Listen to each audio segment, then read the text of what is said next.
Poème numéro 225, L'Encordé.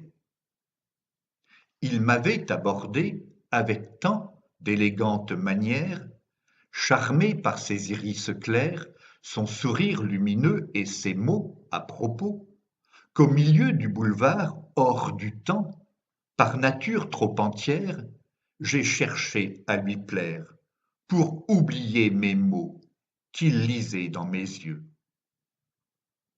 Perdu parmi la foule, pareil à une charge de zombies égarés, où nulle personne ne se tourne vers vous, trop habité par d'obsessionnels buts, hélas le plus souvent égocentriques, je me sentais si seul depuis la veille, de passage dans ce quartier festif et bigarré, que je n'ai pas souhaité, voyez-vous, contre lui m'engager dans une vaine lutte, ravi de renoncer aux morales archaïques.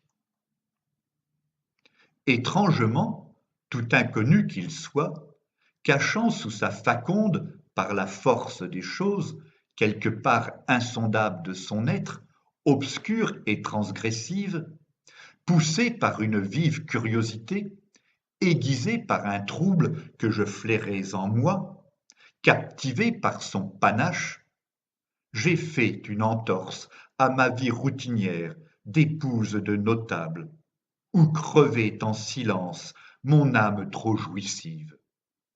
Ébloui par son charisme, le suivre j'ai osé. Envoûté par ses phrases, semblables à d'impudiques caresses, qui embraseraient mes chairs et consumeraient mon cœur, mes idées assombries par sa mâle prestance, je n'ai pas refusé qu'il me prit par la main. À chacun de ses mouvements, à la diable sa chevelure léonine, partagée par une raie, s'agitait. Bel Apollon, ô combien séducteur, il me libérait de ma raison sans résistance, rivé à l'aura de ce quidam plus qu'humain.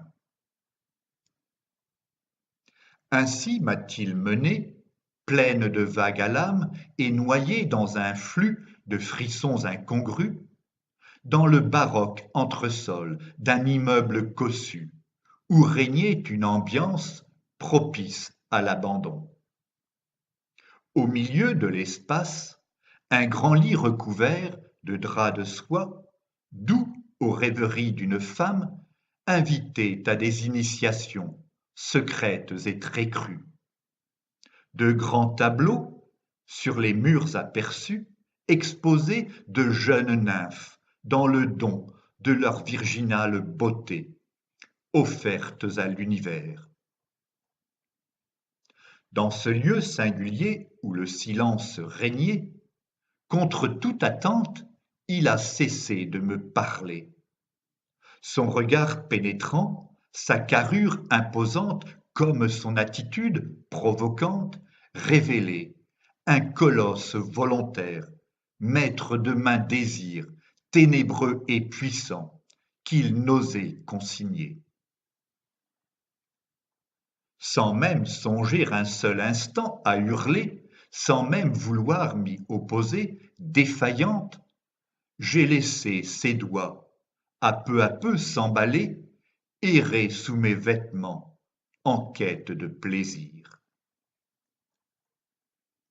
Chaviré, et quand bien même coupable de me réjouir de ses vices inconvenants, ma conscience recentrée sur mon ventre, je l'ai laissé agir, grisé par ses audaces. Il m'a déshabillé, puis, nu, m'a empoigné. Plaqué contre moi, tous ses émois palpables, sans prononcer un mot, entreprenant, il a mis mes bras derrière mon dos, entre mes épaules et mes hanches, et, sagace, a compris me mater à la force du poignet. C'était une sensation bizarre et délicieuse, méconnue jusqu'alors, de m'en remettre à l'autre, aveuglément entre ses mains, docile, ivre d'obéir à sa mâle volonté. Invité d'une fête orgiaque aux rituels infernaux, mon jugement altéré, oublieuse de mes devoirs, je jouissais de me démettre du libre arbitre et, sans penser à demain, de m'abandonner aux sulfureuses voluptés d'un conquérant aux mœurs inhabituelles. Cependant, si mes craintes demeuraient, contribuant pour une part à l'intensité d'électrisants tressaillements, à percevoir avec quelle détermination il me dominait, chacune de ses actions précises et pensées, je me sentais, au fil des minutes, d'enserrer, plus en confiance, livré en toute ingénuité. À le deviner expert en son art, un vrai savoir dont il usait avec une science presque innée, j'aimais être sa chose, à ses pieds, effacée. Alors que mes réflexions se clairsemaient, mes sens par la fièvre possédés, mes yeux se sont scellés pour me fermer au monde et m'ouvrir à de vives jouissances décriées. Respiration haletante, enivrant lâcher prise, je m'élevai vers une ère éthérée, parsemée de parterres colorés, conçus par quelque dieu, où mes chairs inertes s'exposaient à la ronde.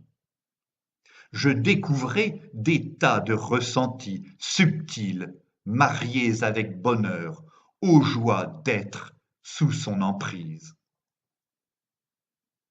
Chahuté par ses gestes amples et circulaires, toujours sans se confier, mais le regard brûlant, il m'avait enveloppé dans un maillage de liens qui bloquait tous mes membres dans une posture obscène, aux grâces démoniaques.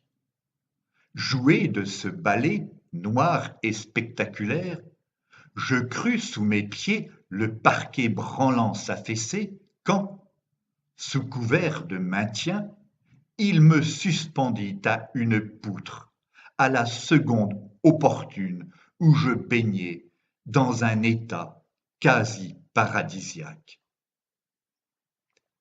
Ses sangles sur ma peau la quadrillaient partout. Cordage d'un navire parti vers d'obscures rives, avec comme capitaine un ténébreux mentor, mi-démon, mi-gourou, au désir maléfique, ses attaches emprisonnaient mes bras, mes seins, mes hanches, mes cuisses, et mon sexe surtout.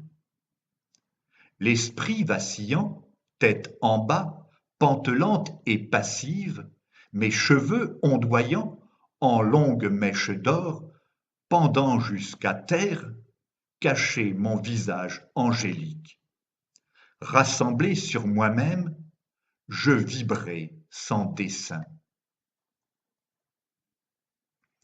Mon corps, entre sol et plafond, tournoyant dans le vide, au gré de ces fantasmes impérieux, d'être ainsi possédée, soumise à l'impulsion de ses seules envies, en femme consentante d'être une heure contrainte, tous mes muscles enserrés, je tombais en pâmoison, bel orgasme flamboyant.